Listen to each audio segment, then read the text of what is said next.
دوستو آج کی اس ویڈیو میں ہم آپ کو سلطنت عثمانیہ میں رائج نکاح کے چند ایسے سنہری قوانین بتائیں گے جنہیں سن کر یقیناً آپ بھی خواہش کرنے لگیں گے کہ کاش یہ قوانین ارض وطن پاکستان میں بھی لاگو ہو جائیں۔ دوستو سلطنت عثمانیہ میں شادی کی عمر 18 سال مقرر تھی۔ 25 سال کی عمر تک جس نے شادی نہیں کی ریاست اس کو شادی کرنے پر مجبور کرتی تھی۔ جو شخص کسی بیماری کا بہانہ کر کے 25 سال کے بعد بھی شادی نہ کرتا تو ریاست اس کا میڈیکل چیک اپ کرواتی۔ اگر وہ قابل علاج بیماری ہوتی تو اس کا علاج کروایا جاتا، اگر ناقابل علاج ہوتا تب اس کی مجبوری قبول کر لی جاتی تھی۔ بغیر کسی وجہ کے جو شخص 25 سال کی عمر کے بعد بھی شادی نہ کرتا تو اس کو اپنی آمدن کا 25% حصہ ریاست کو دینا ہوتا تھا، اور اس پیسے کو ان لوگوں پر خرچ کیا جاتا جو شادی تو کرنا چاہتے تھے مگر پیسوں کی کمی کی وجہ سے نہیں کر پا رہے ہوتے تھے۔ جو بھی شخص 25 سال کی عمر کے بعد بھی غیر شادی شدہ ہوتا وہ کسی بھی سرکاری ملازمت کے لیے نااہل سمجھا جاتا تھا،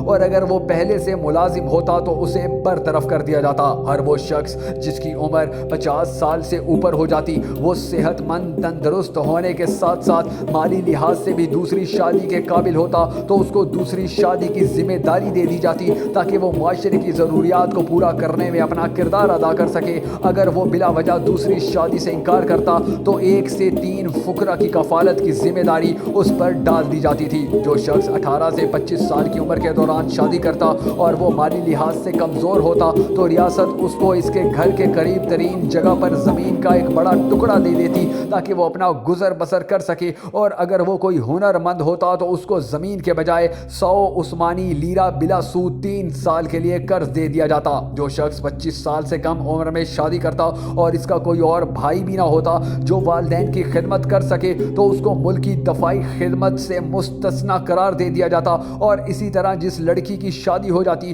اور اس کے والدین کی خدمت کرنے والا کوئی نہ ہوتا تو اس کے شوہر کی بھی فوجی خدمات معاف کر دی جاتی تھی۔ ہر وہ شخص جو 25 سال سے کم عمر میں شادی کرتا اور اس کے 3 بچے بھی ہو جاتے تو ان کی تعلیم کا تمام خرچہ سرکار اٹھایا کرتی تھی۔ اگر 3 سے زیادہ بچے ہوتے تو 3 کو مفت تعلیم اور باقی کو 13 سال کی عمر تک 10 لیرہ ملا کرتے۔ جس عورت سے 4 بیٹے پیدا ہوتے اس کو اعزازی 20 لیرہ دیے جاتے۔ جو شخص ریاست کے اندر یا باہر کہیں بھی تعلیم مکمل کرنے میں مصروف ہوتا اور شادی کو مؤخر کرنے کی درخواست کرتا تو اس کو تعلیم مکمل کرنے کی اجازت دے دی جاتی تھی۔ جو شخص کسی بھی کام کے لیے بیرونی سفر پر جاتا تو اپنی بیوی کو ساتھ رکھتا اور اس کے حقوق پورے نہ کرنے کی صورت میں سلطنت اسے سزا دیا کرتی تھی۔ دوستو اگر آپ کو ہماری یہ ویڈیو پسند آئی ہو تو نیچے موجود لائک کے آئکن کو ضرور پریس کیجیے گا۔